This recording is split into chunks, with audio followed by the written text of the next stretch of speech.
Josué capítulo 6, vamos a dar lectura. Vamos a dar lectura a algunos versículos. Hemos estado leyendo y predicando y meditando en los versículos ya anteriores. Y el tema que queremos seguir abordando y hoy es el tema, la santificación. Amén. Así que le pedimos por favor que nos pongan, si nos pueden poner la pantalla en la parte de atrás, para que los hermanos tengan una idea de lo que vamos a hablar y de lo que hemos estado hablando. Así que vamos a ir a Josué capítulo 6. Cuando usted lo tenga, me indica con amén. Gloria al Señor. Y vamos a leer algunos versículos que tenemos hoy, en esta noche aquí. Leemos la palabra del Señor y la leemos honrando al Padre y al Hijo y al Espíritu Santo. ¿Lo tenemos? Ahora, dice la Biblia, Jericó estaba cerrada, bien cerrada. A causa de los hijos de Israel, nadie entraba ni nadie salía. Mas Jehová dijo a Josué: mira que yo he entregado en tu mano a Jericó. ¿Cómo le dijo el Señor? Yo he entregado en tu mano a Jericó y a su rey, con sus varones de guerra. Rodearéis pues la ciudad, todos los hombres de guerra, yendo alrededor de la ciudad una vez, y esto haréis durante 6 días. Y 7 sacerdotes llevarán 7 bocinas de cuernos de carnero delante del arca. Y al 7º día daréis 7 vueltas a la ciudad. Y los sacerdotes tocarán las bocinas. Y cuando toquen prolongadamente el cuerno del carnero, así que oigáis el sonido de la bocina, todo el pueblo gritará a gran voz. El muro de la ciudad caerá. Entonces subirá el pueblo, cada uno derecho hacia adelante. Llamando pues Josué, hijo de Nun, a los sacerdotes les dijo: llevad el arca del pacto. Y 7 sacerdotes lleven bocinas de cuernos de carnero delante del arca de Jehová. Y dijo al pueblo: pasad y rodead la ciudad. Y los que estaban armados pasaron delante del arca de Jehová. Así que Josué hubo hablado al pueblo, los 7 sacerdotes llevando las 7 bocinas de cuerno de carnero pasaron delante del arca de Jehová. Y tocaron las bocinas, y el arca del pacto de Jehová los seguía. Y los hombres armados iban delante de los sacerdotes que tocaban las bocinas, y la retaguardia iba tras el arca. Mientras las bocinas sonaban continuamente, y Josué mandó al pueblo diciendo: vosotros no gritaréis, ni se oirá vuestra voz, ni saldrá palabra de vuestra boca, hasta el día que yo os diga: gritad, entonces gritaréis.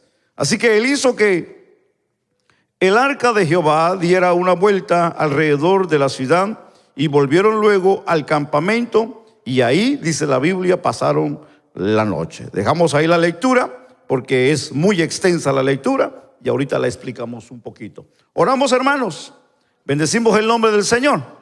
Le damos gracias, buen Dios y Padre, soberano Dios del cielo y de la tierra. Te damos gracias porque tú eres bueno y porque para siempre, Señor, es tu misericordia. Te bendecimos y te damos a ti toda la gloria. Permítenos en esta preciosa hora, Señor, hablar de tu palabra, que es lo que nos interesa, tu palabra que llegue a nuestra vida, a nuestro corazón. Deseamos que tú bendigas la vida de cada uno de los que estamos hoy aquí reunidos en tu casa. Padre, en el nombre de Jesús, amén y amén. Tenga la amabilidad de tomar su lugar. Muchas gracias. Bueno, es interesante pensar de lo que es Dios en la vida del pueblo. Hemos estado hablando de este ejemplo del pueblo de Israel, cómo Dios trabajó y trató con ellos de 1000 maneras. Entendamos que Dios de una manera le marcó el camino para que ellos llegaran a un lugar que hoy estamos viendo y se conoce como la tierra prometida, algo que para ellos había sido una promesa. Hoy estaba siendo realmente real. Estaban palpando, sus pies estaban tocando la tierra prometida. Estaban viviendo en una tierra con la cual habían soñado, con la que el Señor les había prometido que llegarían, donde habría miel, leche, y que iba a ser abundante esa tierra. Así que para ellos era un sueño cumplido, algo que para los padres de ellos fue un sueño. Lastimosamente no alcanzaron a llegar a esa tierra, ni Moisés entró a esa tierra. Pero aquí estamos considerando algo interesante, y es que a los hijos de los que salieron de Egipto sí se les dio la oportunidad de llegar a esta tierra. Y fue por palabra, fue por promesa, fue por profecía, y fue porque Dios así lo había querido. Desde Abraham le prometió un hijo, el cual no tenía. Pero vemos que la historia nos dice que Dios lo bendijo con un hijo, de lo que hoy aquí bíblicamente vemos una grande y multitud de gente. Hablamos que aproximadamente dicen que pudo haber sido 1 millón de gente. Probablemente haya sido más de la que estamos aquí hablando hoy, de los que están aquí en esta tierra, de los que están aquí presentes en este texto bíblico. Pero recordemos que Dios les dijo que ellos, al llegar a ese lugar, los iba a llevar a que poseeran la tierra, y de eso ya hemos hablado. Sencillamente estoy dando un pequeño recordatorio para poder entender de lo que hoy quiero hablar con ustedes rápidamente. Entonces, entendamos que Él les dice que los llevaría y que los metería a esa tierra. Y sí, fue cierto, se cumplió. Recordemos que la palabra de Dios se cumple al pie de la letra. Pero recordemos que cuando ellos estuvieron antes de entrar, que era el río Jordán, el que los dividía para ellos no poder llegar a la tierra prometida, Dios de una manera trabaja con ellos y les da instrucciones de lo que deberían de hacer. Recordemos que Dios ahora estaba tratando con Josué, ya no estaba Moisés, era Josué con el que Dios estaba hablando y tratando. Bueno, vemos que así como le dijo, así como estuve con Moisés, así estaré contigo. Y definitivamente, así como le abrió el Mar Rojo, también le abrió el Jordán a Josué. Entendamos que la Biblia nos enseña que cuando ellos cruzaron el Jordán, se recuerda que ellos iban con ese gran deseo y con esa gran emoción y con esa gran adrenalina que estaba en su cuerpo para poder seguir poseyendo, conquistando y haciendo todo lo que ellos pensaban y creían. Dios los sentó y le dijo: no, tranquilos, ustedes se van a sentar y esperen, porque algo va a pasar. Y eso se los dijo antes de cruzar. Les dijo de que de una manera ellos tendrían que santificarse. Josué le dice: santifíquense, porque mañana Dios hará milagros. Y así fue. Cuando ellos estaban al otro lado, Dios le dice: ahora se van a sentar, tranquilos, ustedes se van a sentar y ustedes van a esperar el momento. Definitivamente para ellos fue algo difícil. Para ellos fue algo que no estaba en su calendario, no estaba en su agenda, no estaba por escrito. Y es que en realidad la Biblia a nosotros nos enseña de que Dios no trabaja como nosotros trabajamos, y trabaja, hermano, fuera de lo que nosotros tenemos por escrito en la vida. Si hay algo que de lo que hoy debemos de alabar a Dios y de glorificarle, es que Él no es como nosotros. Porque si Dios fuera como nosotros, ya nos hubiera cortado la cabeza, hermano, a todos. Ya no nos hablara, ya no nos quisiera, ya no nos viera, ya no nos nada, ya definitivamente Dios, hermano, estuviera encerrado y estuviera aislado por problemas de insomnio, con problemas, hermano, de ansiedad, porque ya Dios tiene un similar a nosotros los humanos. Pero gracias damos a Dios que Dios no es como nosotros, ¿verdad que no? Dios es Dios y Dios es poderoso. Él es el dueño, dice la Biblia, no solamente del oro y de la plata, sino de todo el mundo. Dios es el creador del universo y de todo lo que está hoy y lo que existe. Pero entendamos algo fascinante en esta historia. Porque aquí estamos viendo a un pueblo, a un grupo de gente que están al pie de una grande ciudad amurallada, que están temblando y que ellos están ahí atemorizados porque escucharon que desde mucho tiempo atrás venía un pueblo a conquistar tierra que se les había prometido. Todos los reyes que estaban adentro de Canaán tenían el miedo y el terror que venían a conquistarlos, a matarlos o a sacarlos de esa tierra. Entonces, toda esta gente tenían temor, tenían miedo. Pero recordemos aquí que la Biblia nos enseña de que esta gente tenían algo muy especial, y es que esta gente vivían preparados. Aquí tenemos el ejemplo, y es una ciudad bien amurallada, que dice la Biblia, donde leímos, mis amados hermanos, que ahora Jericó, dice la Biblia en el versículo 1, estaba, dice la Biblia, cerrada, y usa la palabra bien cerrada. Eso quiere decir de que nadie podía entrar ni salir, no porque no hubiera una puerta, no, sino por el miedo a la gente que estaba fuera de la muralla, porque la gente que estaba fuera de la muralla había llegado a posicionar esa ciudad, esa tierra, y sabía que probablemente los podían matar a todos. Ese era el miedo, ese era el temor, eso era lo que Dios les había hecho sentir en el corazón a esta gente, el miedo de que esta gente venían a quitarles lo que ellos tenían. Ahora, uno dirá, bueno, Dios tan justo, que Dios tan injusto. No. Dios en ningún momento ha sido injusto, Dios es justo. El problema es de que el ser humano piensa y cree de que Dios le va a dar todo el tiempo necesario para que él pueda vivir bien. No, el hombre tiene contados los días. ¿Sabe por qué? Y una de las cosas que el hombre tiene contados los días es por su pecado, es por su maldad, es por su desobediencia. Ahora, aquí recordemos que hay un pueblo que salió de Egipto y que vagó por el desierto 40 años. Aquí hay una gente ahora que está atemorizada, que escucharon de Dios y que de una manera podían clamar a Dios, pero nunca lo hicieron. Tal vez o probablemente en algún momento. La única persona que se ve en la historia de la Biblia es una mujer que estaba en medio de las dos murallas, porque se cree que en medio de las dos murallas se podía vivir.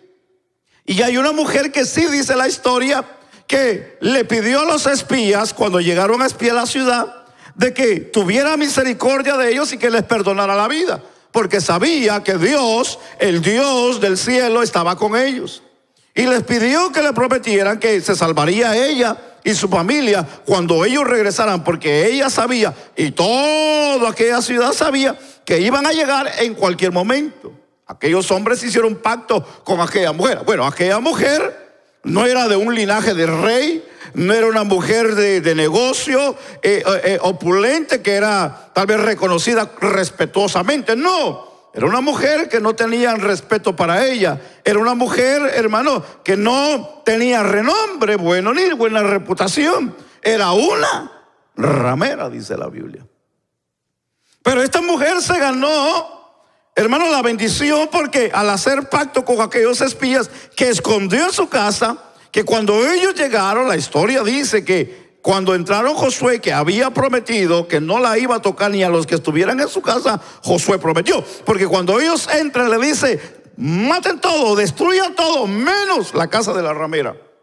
Los que están en su casa, perseveren, no los maten. Ese había sido el trato. Así que en ese tiempo pudieron haber clamado a Dios, pudieron haber buscado a Dios, pudieron haber dicho, Dios, perdónanos, ayúdanos, pero no sucedió. Ese es el problema del hombre, ese es el problema del ser humano. Pero entendamos aquí una parte fascinante en la Biblia, porque el versículo 2 dice, mas Jehová dijo a Josué, mira, yo he entregado en tu mano a Jericó. Ahora, entendamos este versículo, porque es interesante pensar cómo Josué lo pudo haber interpretado. La verdad es que de una manera nosotros hoy bíblicamente lo entendemos. El decir Dios ya se lo había prometido, y de una manera era como él tomar esa palabra y y decir: ya Dios me dio la victoria, ya Dios me dio la victoria, ya Dios me entregó esa ciudad, ya Dios me entregó esa ciudad. Que así hubiese sido. De esa manera la entendemos nosotros. Pero ¿cómo él pudo haber entendido esa información? ¿Cómo él pudo haber entendido que Dios ya le había dado esa ciudad, que ya le había dado la victoria sin tocarla? Que esa es la parte fascinante y misteriosa para él, como para muchos de nosotros puede ser la situación o el problema que nosotros podamos estar pasando. ¿Cómo vamos a arreglar este problema? Es misterioso, está dudoso, no sabemos cómo. Si incluso o tal vez ya hemos tratado alguna vez o más de alguna vez solucionar el problema y no ha funcionado. Entonces, si alguien nos dice: el problema ya está resuelto o el problema se va a resolver, nosotros decimos: ¿pero cómo? Si yo ya intenté más de una vez. ¿A usted le ha pasado eso? A mí me ha pasado. Yo digo: ¿cómo yo lo voy a arreglar si ya intenté 1, 2, 3, 4? Tal vez hasta perdí la cuenta de cuántas veces yo hice el intento de arreglar el problema y no me resultó. Aquí Josué probablemente no había entendido o no había probado, pero él estaba viendo, visualizando físicamente algo que tal vez nosotros no tenemos delante físicamente, y es esa gran ciudad que podía causar miedo, temor a cualquiera que se paraba enfrente de esa ciudad. Decía: ¿cómo yo voy a meterme en esa ciudad? ¿Cómo yo voy a conquistar esa ciudad? ¿Cómo yo voy a entrar y a eliminar y a matar? Si esta gente están allá adentro, no sé cómo estén, no sé cómo están preparados, no sé cómo nos van a recibir. Nosotros no sabemos cómo vaya a estar esto. Ahora,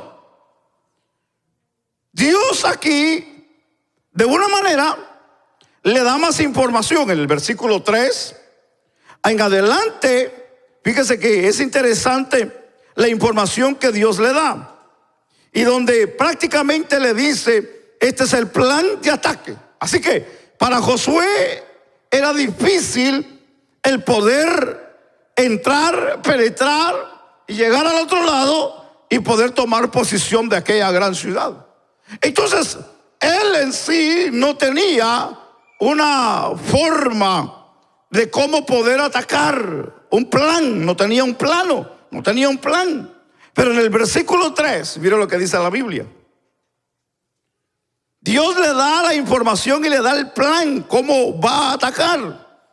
Y le dice: rodearéis pues la ciudad, todos los hombres de guerra, yendo alrededor de la ciudad una vez, y esto haréis durante 6 días. Y 7 sacerdotes llevarán, le dice, 7 bocinas de cuerno de carnero delante del arca.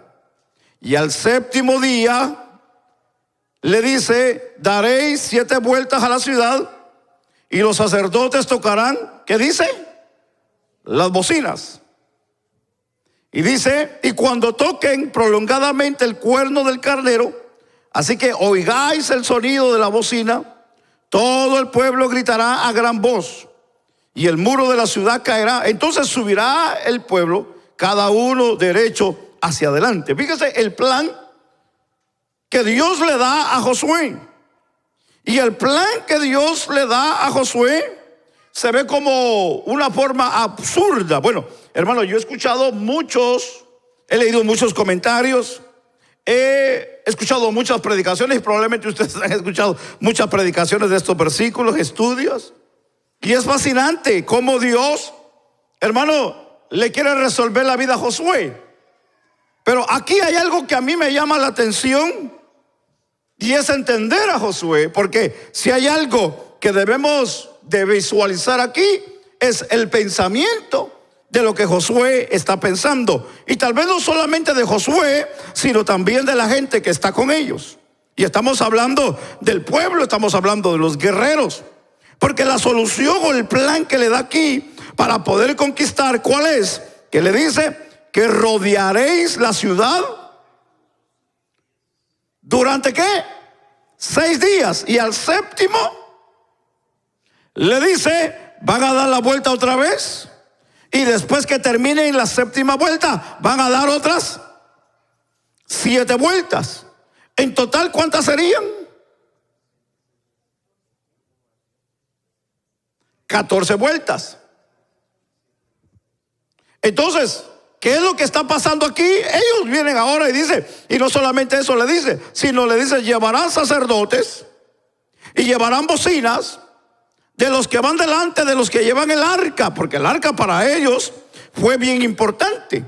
Era bien importante, que todavía es para ellos importante, solamente que ya para ellos se les ha sido quitada y añoran por ella. Pero vamos a dejar esa parte ahí. Pero entendamos aquí que al séptimo día le dice, van a dar vueltas a la ciudad, los sacerdotes tocarán las bocinas, y cuando toquen prolongadamente el cuerno del carnero, así que oigan el sonido de la bocina, todo el pueblo gritará a gran voz, que ahí es donde les da el permiso para que griten. Pero antes de eso le dice, nadie hable, nadie debe de gritar, espérense a la orden que se va a dar para que esto pueda suceder. Entonces le dice, y cuando hayan gritado a gran voz, dice, el muro de la ciudad caerá. Entonces subirá el pueblo a cada uno derecho hacia adelante. Ahora, ¿cuál aquí para nosotros sería, o cuál es aquí en realidad el plan de ataque que Dios tiene para ellos? El plan de ataque, el que estamos considerando aquí, es una forma tan inocente. Es una forma que tal vez para los grandes pensadores, los grandes hombres de ciencia, incluso para los grandes hombres de guerra, hermanos de las naciones, los que están al frente de la guerra, hermano, esto es algo ridículo, pues. Es algo que no tiene sentido. Es algo que dice uno, como yo voy a conquistar, voy a ganar, voy a pelear solamente con unas bocinas y dándole vuelta a una ciudad. Eso no tenía sentido, ni tiene sentido humanamente hablando. Pero para el hombre no lo tiene, pero para Dios sí lo tenía. Para Dios sí lo tenía. Entonces le dice, van a dar vueltas a la ciudad, y les da la forma de cómo lo van a hacer, que esa es la parte interesante en esta parte de la escritura. Porque cuando le dice, ustedes van a dar vuelta y ustedes van a hacer correctamente lo que se les vaya a decir. Entonces, en el Antiguo Testamento presenta aquí un número, y es el número 7. Que esto representa totalidad, culminación y cumplimiento, que es lo que aquí estaba pasando. Que aquí la mano de Dios estaba metida en este cuadro, en este suceso, en esta historia. Dios estaba demostrando que no era por la mano humana, que no iba a pasar por la mente humana, que no iba a ser por la ciencia humana, que no iba a ser por el poder del hombre que iba a suceder lo que iba a suceder, sino que lo que iba a suceder iba a ser exclusivamente, hermano, por la única, hermano, bondad y por el poder de Dios que iba a realizar el milagro. No sé si me estoy explicando. Deje de ponérselo de esta manera. Vamos a ver algunos ejemplos. Por ejemplo, voy a usar la palabra lección. La primera lección que aquí Dios le quería enseñar al pueblo de Israel era la humildad o la humillación. ¿Qué era lo que aquí estaba pasando? Josué estaba preparándose para su primera campaña militar. Recordemos que aquí, de alguna manera, estaban siendo reunidos y comandados divinamente. Recordemos aquí esta parte fascinante, porque se acababa de encontrar con un ser, hermano, divino. Se recuerda que solamente le expliqué, si usted leyó la Biblia, usted se encontró que él se encontró con un ángel cuando estaba, hermano, acampando a la orilla, que todavía está ahí, y que cuando él, no sé si fue de noche o de día, pero cuando aquel ángel se le presenta con la espada desenvainada, Josué se le queda viendo al ver aquella imagen, y él corre, saca su espada y le dice, ¿eres de los nuestros o eres de los otros? Y él le dijo, no, le dijo, en otras palabras, no soy ni de ustedes ni soy de los otros, le dijo. Entonces cuando él reconoce, le dice: yo soy enviado, soy el príncipe del ejército de los escuadrones del Señor. Y aquel Josué se tira, hermano, de rodillas y adora al ángel. Después de ahí es donde nosotros vemos esta escena fascinante, porque cuando Josué tiene, hermano, de una manera la revelación, hablemoslo de este punto, de esta manera. Dios tiene el plan de Dios, aunque Dios se lo va dictando poco a poco. De una manera, aquí vemos que Josué tiene una iniciativa, y eso viene siendo de una manera que él va a luchar de una manera. Y ahora nosotros decimos: pero ¿de qué manera? Porque esa fue la pregunta que tal vez se hicieron aquel gran montón de gente que estaba alrededor. ¿Cómo vamos a pelear, Josué? ¿Cómo le vamos a hacer? Y aquí de una manera Josué viene y le dice sencillamente: vamos a rodear la ciudad. Le dice: ¿cómo? Vamos a rodear la ciudad. Dijeron algunos: ¿qué dijo? Que van a rodear la ciudad. Y alguien por ahí dijo: está loco.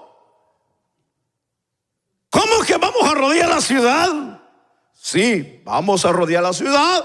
Y le dijo: y se va a rodear de esta manera. Le pone ejemplo, como le mencioné, van a poner los sacerdotes con las bocinas al frente. Detrás va a llegar los sacerdotes con el arca, y detrás va el escuadrón. Nadie va a hablar. Van a dar una vuelta, y cuando termine la vuelta, todos después descansan y se regresan. Al siguiente día vuelven a hacer lo mismo.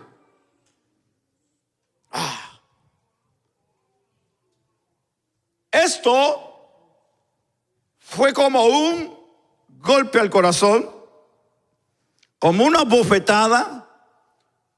Hablemos de una humillación, porque en realidad para ellos estaba siendo una grande humillación.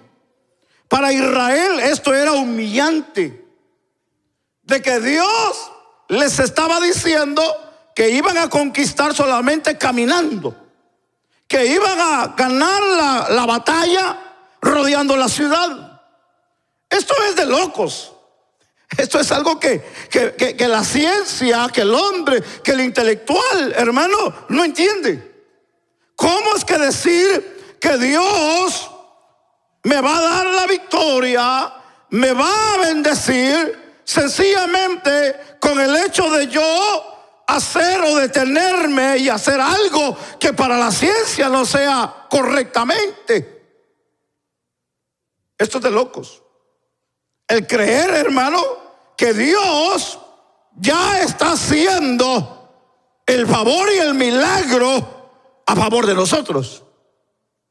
Aunque tal vez uno dirá: bueno, esto nosotros lo entendemos. Pero fíjese que no todos lo entendemos. No todos lo entendemos. Estamos hablando con gente que creemos en Dios. Estamos hablando con gente que cree en Dios. Pero cuando nosotros decimos: ya Dios hizo el milagro, Dios va a trabajar, Dios se está preparando, Dios va a hacer lo que va a hacer, a veces muchos de nosotros, hermano, dudamos. Dudamos a veces. No sé si a usted le ha pasado.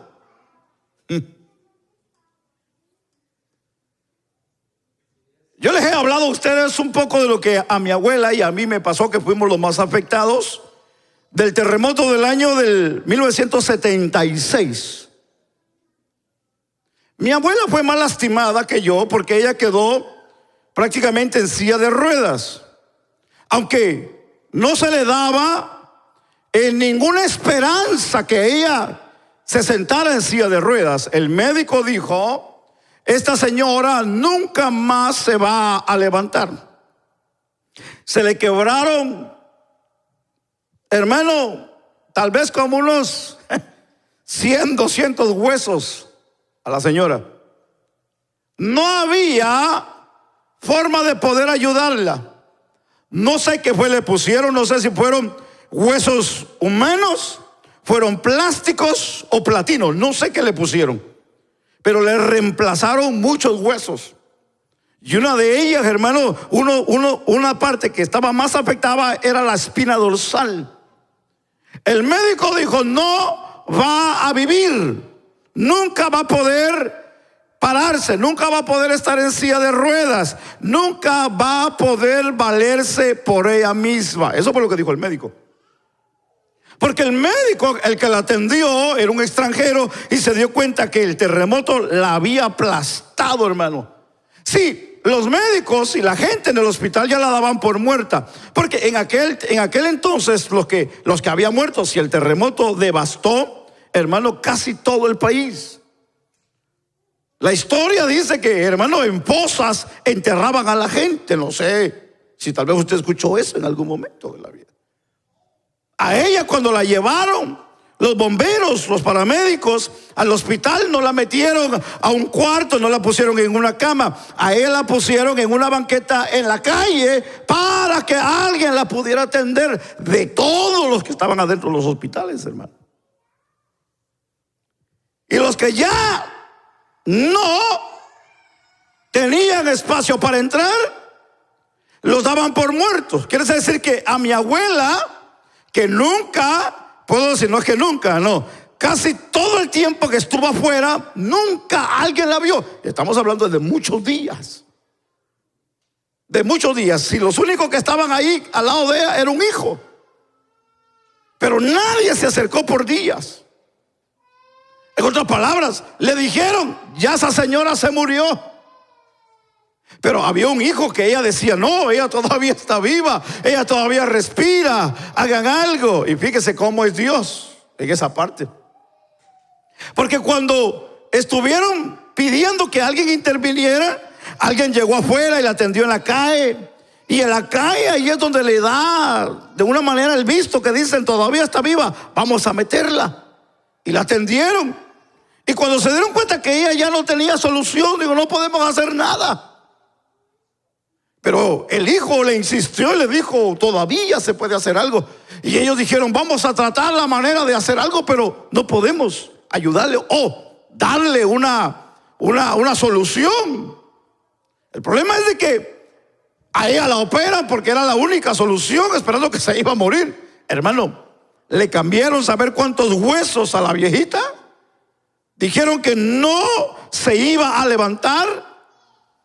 Cuando había salido del hospital, al tiempo que salió del hospital, que salió en una cama, hermano, para ir a tirarla a la casa y muriera. Lo maravilloso de lo que sucedió en la vida de ella fue que al mes ella se sentó. El médico dijo: no va a poder ni caminar ni en muletas. Estando en la silla de ruedas, dejó la silla de ruedas, comenzó a agarrar la muleta. El médico dijo: nunca va a poder dejar las muletas. Al momento, hermano, dejó las muletas y agarró el bastón. El médico dijo: esta señora nunca va a poder caminar. Tiró el bastón y caminó. Uno dice: hermano, esto es de locos, pues. Esto es de locos. Y tiene sentido. ¿Tiene sentido la ciencia? Sí, tiene sentido porque han habido estudios, y son estudios que dan la lógica de lo que en realidad va a ser. Entonces, no hay una forma de poder, ¿cómo podemos decir? Científicamente contradecir. Es lógico que va a pasar con una persona que en realidad la sacaron de lo más de abajo de la tierra, de lo que había sido enterrada, y que ya no daba ya muchos signos de vida. Es lógico decir: se quebró toda, ya no va a vivir. Bueno, estoy hablando del año 76, estamos ya a punto de entrar al 2006, hermano, y todavía está viva la viejita, pues. Qué tremendo. Entendamos aquí que para el pueblo era humillante pensar de la manera como Dios le iba a dar la victoria a ellos.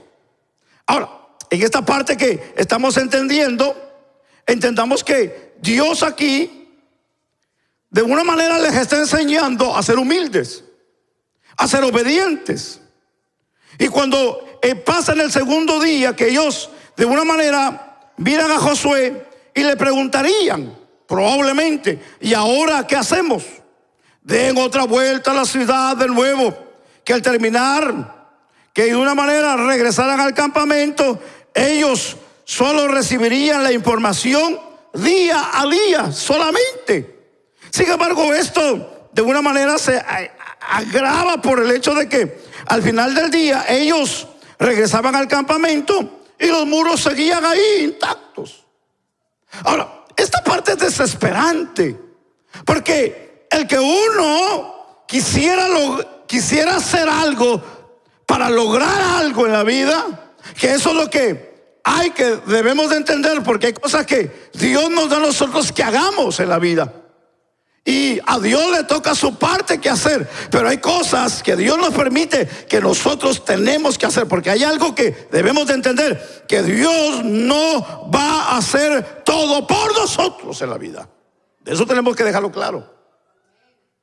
Pero hay cosas que Dios va a hacer por nosotros, y esas cosas que Dios va a hacer por nosotros son las cosas que nosotros no podemos realizar en la vida. Ahora, la pregunta aquí es, ¿cuáles serían esas cosas que nosotros no podemos realizar en la vida, hermanos? ¿Se ha preguntado usted? ¿Cuáles serían esas cosas que usted las ve imposibles? ¿Cuáles serían esas cosas que para usted están lejos? Están difíciles de traerlas, están difíciles de tocarlas, están difíciles de que suceda, están difíciles que pase. De esas cosas son de las que yo hoy vengo a hablarle a ustedes, de las cosas imposibles que para Dios, la Biblia dice, todas son posibles en Dios. Entendamos aquí esta parte rápidamente, porque esta es la gran lección para Israel en cuanto a la perseverancia, a la obediencia paciente, que Dios aquí les enseña cómo ellos deberían de actuar y deberían de esperar o entrar a la estrategia de Dios. Porque aquí tenemos que entender una parte, que aquí Dios los estaba metiendo a la estrategia de la batalla. Si hay algo que debemos de entender, es cómo nosotros vamos a entrar en la estrategia de Dios. Tal vez usted está caminando en su estrategia, pero hay una estrategia que es de Dios, que es a la que nos interesa entrar.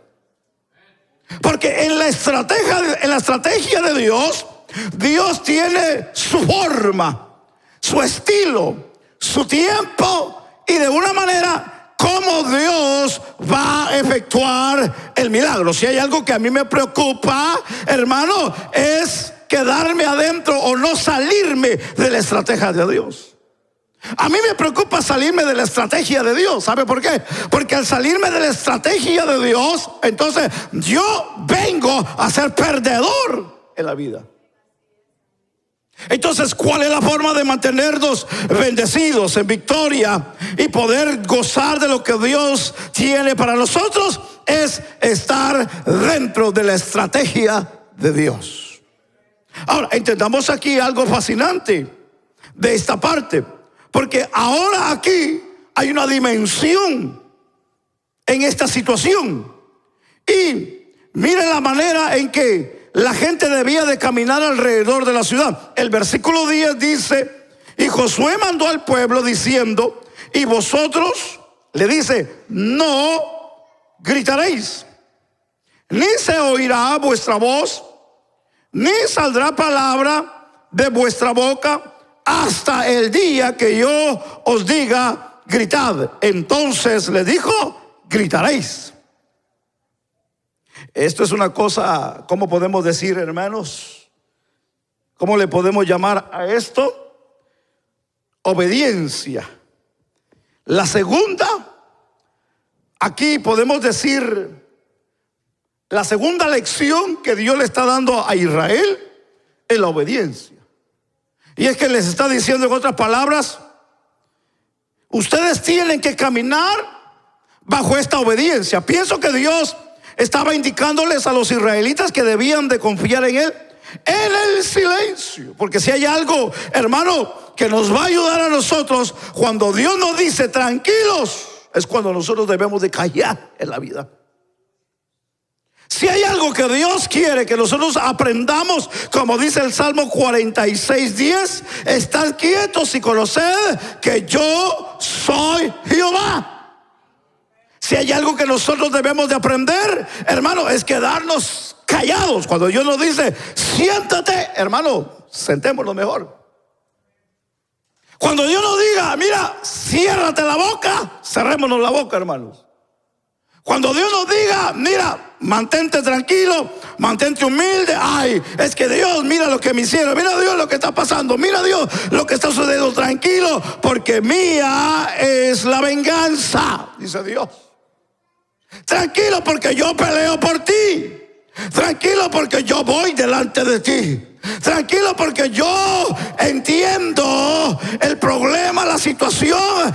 Déjame encargarme yo de tu situación. Entonces, cuando nosotros no entramos a la estrategia de Dios, cuando no entramos en la humillación y en la obediencia, y abrimos nuestra boca, o movemos la mano, o movemos un pie, cuando Dios nos ha dicho tranquilos, quietos, entonces podemos echar a perder lo que Dios tiene preparado para nosotros. Podemos echar a perder lo que Dios tiene preparado para nosotros. Lo podemos echar a perder, hermanos. Claro que sí. Lo podemos echar a perder. Aquí yo estoy terminando, porque aquí es donde está el punto fascinante. Y en la tercera lección, y es la lección de la batalla espiritual. Porque si hay algo que nosotros necesitamos mencionar aquí, es que Israel le echó el ojo a esa ciudad más de una vez. La contempló, la vio, la rodeó y dijo, esto está de locos. Esto está de locos. Esto está que en realidad no se puede hacer. Sin embargo, ellos tuvieron que entrar en lo que Dios tenía para ellos. Ahora, aquí de una manera me gustaría sugerir que la dificultad más grande en la vida, y voy a hablar de la mía, es queriendo llegar a un punto que para mí muchas de las veces ha sido difícil, y es poder entender a Dios. Porque si hay algo que nosotros debemos de mencionar, es que entender a Dios cuesta, hermanos. Porque mientras ellos iban caminando, mientras ellos iban rodeando la ciudad, los que vivían en esa ciudad, imaginémonos que uno de los ciudadanos que estaban metidos detrás de esas murallas haya abierto una ventana y haya sacado la cabeza, esperando a ver a qué hora los iban a confrontar o a meterse o a derribar la ciudad. Ve a un montón de gente loca rodeando la ciudad, escuchando solamente que andan por ahí gritando o callados sin hacer ruido, y que de una manera alguien saca la cabeza por la muralla y le dice a alguien que pasó cerca y le dice, Señor, y le dice, ¿qué pasó? Le dice, ¿qué es lo que hacen? Que ya me tienen aquí con los nervios de punta. Y yo creo que aquel hombre le haber dicho, estamos rodeando la ciudad. Y aquella persona le hace la plática, entablan una conversación y le dice, ¿y para qué? Le dice, para derribarlos. Haber dicho el otro que estaba encerrado, dijo, para derribarnos, dijo. Si ya nos tienen con los nervios de punta de que vinieron para conquistarnos, para destruirnos, y que le están dando vuelta a la ciudad, y todavía para el colmo le dice, y le vamos a dar 7 y después otras 7 en el mismo día, y entonces los vamos a destruir. Nadie humanamente hablando se hubiera creído eso. Nadie humanamente hablando se hubiera creído semejante situación. Ahora yo le hago la pregunta a usted, ¿usted cree en milagros? ¿Usted cree en el poder de Dios? ¿Usted cree que Dios puede hacer milagros en la vida del pueblo? ¿Usted cree que Dios puede volver a abrir el mar rojo para la iglesia? ¿Usted cree que Dios puede abrir el Jordán otra vez para la iglesia? ¿Lo cree? Yo lo creo. La Biblia dice que cuando Jesús apareció, de lo que había pasado un silencio, se cree de 40 años, de 400 años, y que Dios no había hablado al pueblo. Y cuando aparece, hermano, lo que es el cumplimiento de la profecía, que vendría el Mesías y que nacería de mujer, el enviado de Dios, y que traería solución a las naciones, y que Él traería salvación. Eso era de que la gente decía: va a llegar alguien en caballo blanco, nos va a traer liberación. Pero cuando lo vieron entrar en una hija de asna, hermano, en la ciudad, y le gritaban: Hosana, Hosana al Hijo de David, bendito el que viene en el nombre del Señor. Pero lastimosamente, cuando Él se dio a conocer, dijeron: saldrá algo de allá, de Belén, de allá, de aquel lugar, saldrá algo bueno, porque comenzaron a dudar de Él. Nadie creyó en Jesús. Pero la Biblia dice que el que vino a efectuar esos milagros extraordinarios, dice la Biblia, que fue Jesús. ¿Se recuerda cuando dice la Biblia que aquella mujer de Naín, que no menciona su nombre, pero menciona la ciudad, que iba a enterrar a su único hijo, porque dice la Biblia que se había enfermado y había muerto? Se recuerda que cuando Jesús se paró enfrente del féretro, le dijo: ¿dónde lo llevan? Le dijo: vamos a enterrarlo. Y la Biblia dice que Él le habla a aquel niño, y aquel niño se levanta. ¿Se recuerda de Lázaro? ¿Se recuerda del paralítico que tenía 38 años en el estanque de Betesda? ¿Se recuerda de los leprosos, especialmente de aquel que se hinca, que le dice: si quieres, le dice, puedes sanarme? Jesús le dijo: quiero, sé sano, le dijo. En la Biblia vemos estos casos extraordinarios de Jesús, cómo realizó esos grandes milagros maravillosos.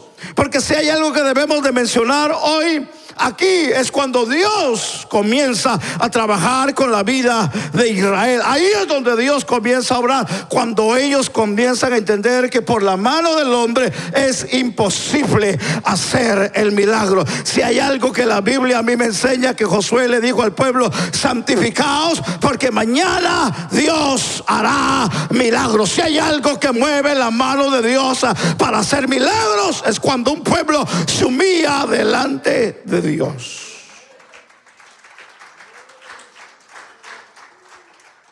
Segunda de Crónicas, capítulo 7, el versículo 14 dice: si se humillara mi pueblo, sobre el cual mi nombre es invocado,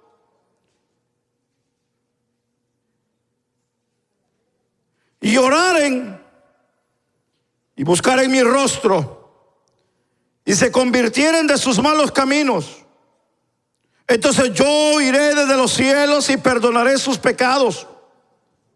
Y escucha lo que dice la Biblia: y sanaré su tierra. ¿Qué es lo que Dios va a hacer al final de una humillación, de un arrepentimiento, de una confesión de pecado? Sanar lo que está enfermo. ¿Y qué es lo que estaba enfermo? Dios se lo dijo: la tierra sanaré, refiriéndose que la tierra estaba cubierta de pecado.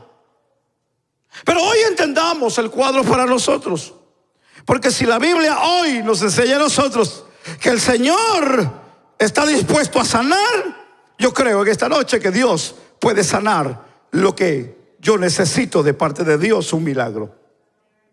Probablemente hoy llegué con un dolor de cabeza, con un dolor de espalda, tal vez de estómago. El médico tal vez dijo que ya no tengo solución, no tengo esperanza. Pero yo creo en el Dios que todo lo puede. Yo creo que Dios puede sanarnos. Yo creo que Dios puede sanar en esta noche. Yo creo que Dios puede sanarte hoy, porque el Dios de la Biblia puede sanar, porque tiene poder. Pero hablemos de otras cosas. Hablemos de aquellas cosas con las cuales hemos batallado, o las que nos han querido quitar la fe y nos han querido estorbar nuestro camino, o nos han querido desanimar en la vida, con las que tal vez desde niños hemos estado batallando, tal vez en nuestra adolescencia, en nuestra juventud, o tal vez ahora de adultos. Esas cosas que probablemente quisiéramos que Dios tomara el control de ellas, o tal vez decirle: Señor, ya te las puse en tus manos, ahora yo quiero que tú hagas el milagro. Ahora yo le pregunto a usted: ¿usted cree que Dios puede hacer ese milagro? ¿Usted cree que Dios puede hacer ese milagro? Yo creo que Dios puede hacer ese milagro. Lo que para usted es difícil, lo que para usted es imposible, Dios lo puede cambiar, Dios lo puede transformar. Dios puede hacer lo imposible posible para nosotros. Por eso que si hay algo que hoy necesitamos entender, es este año que vamos a entrar. Es este año que Dios, hermano, va a permitir por su misericordia que vivamos. Ahora, yo estoy terminando y yo estoy cerrando. Este año 2026 viene cargado, y viene bien cargado, y viene bien lleno, y viene bien abundante. Escuche bien lo que le voy a decir. Y viene bien saturado de problemas. Sí. Porque ya están anunciando por las noticias, por las redes sociales, no la gente que andan poniendo ahí anuncios y tal. No. A mí no me gusta escuchar a esa gente. A mí me gusta escuchar los médicos, los abogados. A mí me gusta escuchar gente, hermano, que analizan la situación política del país. Y ellos dicen que viene para este año, viene el doble, triple de lo que hemos visto este año. Este año viene serio. Este año van a cerrar más el camino. Nos van a querer apretar más el cuello de lo que tenemos. Nos van a querer tapar los accesos a los cuales nosotros estamos llevando o caminando. Van a haber más enfermedades. ¿Y saben lo que están diciendo por ahí? Que han sido causa por las inyecciones del COVID. Fíjese lo que están diciendo. Wow. Los abogados dicen que migratoriamente será más difícil todavía. Los que políticamente analizan el cuadro dicen que la situación no se ve nada bueno en la parte de lo que es financieramente. Porque lo que están hablando, hermano, de la Casa Blanca, eso es mentira, eso es falsedad. Los números son los que hablan. Y los números dicen que la cosa está mal financieramente. Ahora, si usted quiere creerlo, créalo. Yo no tengo ningún problema en eso. Pero se está diciendo que este año van a haber muchos recortes más. Tal vez a usted le está yendo bien. Gloria a Dios por eso. No hay problema. Yo le estoy diciendo las estadísticas que dicen allá afuera. Yo le estoy diciendo lo que están diciendo allá afuera por todos los medios. Que este año se va a poner más difícil. Ahora, hoy estamos ya a punto de entrar a un año nuevo.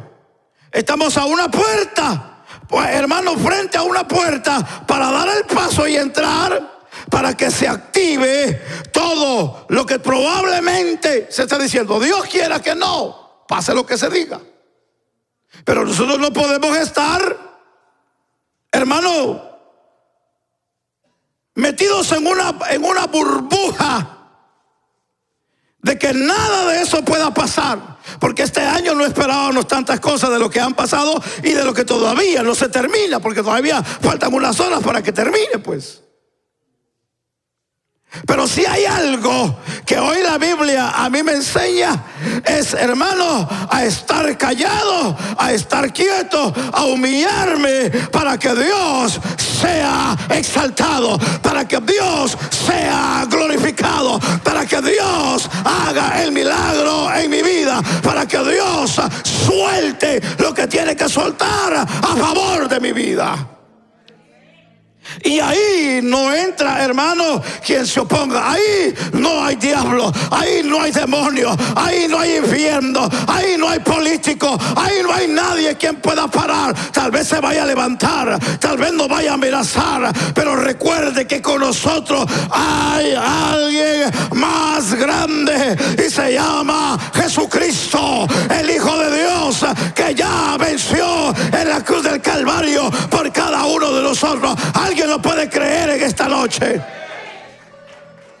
Josué, Dios le dijo a Josué: yo ya te di esa ciudad, le dijo. Yo ya te la di.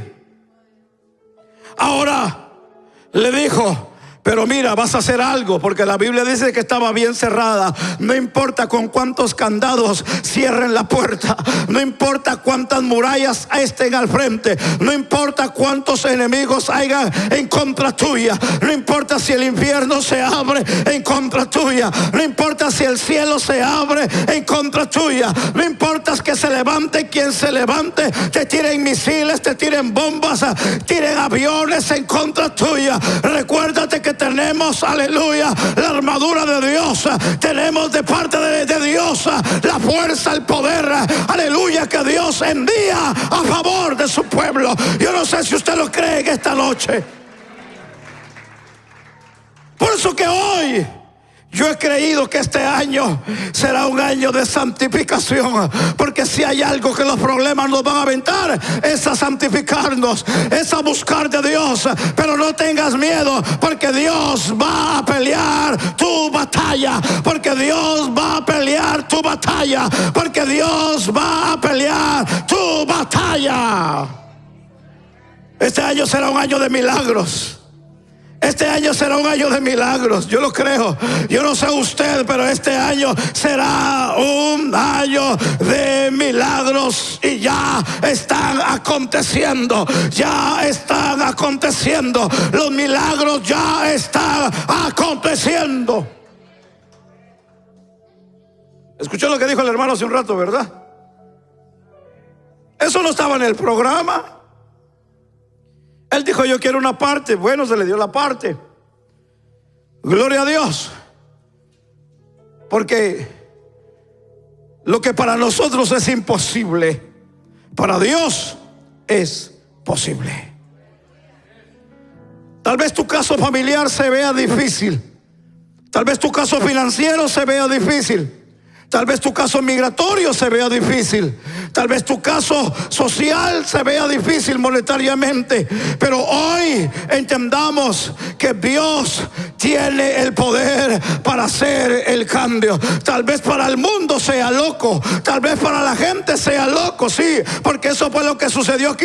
Dijeron: están locos dando vueltas, como diciendo: estos ya perdieron la cabeza. A mí no me interesa, hermano, que me digan que perdí la cabeza. Yo sé en quién estoy confiando. Yo sé dónde estoy parado. Yo sé para dónde voy. Yo sé a quién le sirvo. Yo sé a quién adoro. Por favor, llévese esta palabra en esta noche. Por favor, llévese esta palabra en esta noche. Llévese esta palabra en esta noche. Este es el año de tu milagro. Este es el año de tu milagro. Este es el año de tu milagro. Este es el año de tu milagro. Que lo escuche el infierno, que lo escuche el mundo, que lo escuche el diablo, que lo escuche quien quiera escucharlo. Este es el año de tu milagro. ¿Alguien puede bendecir a Dios?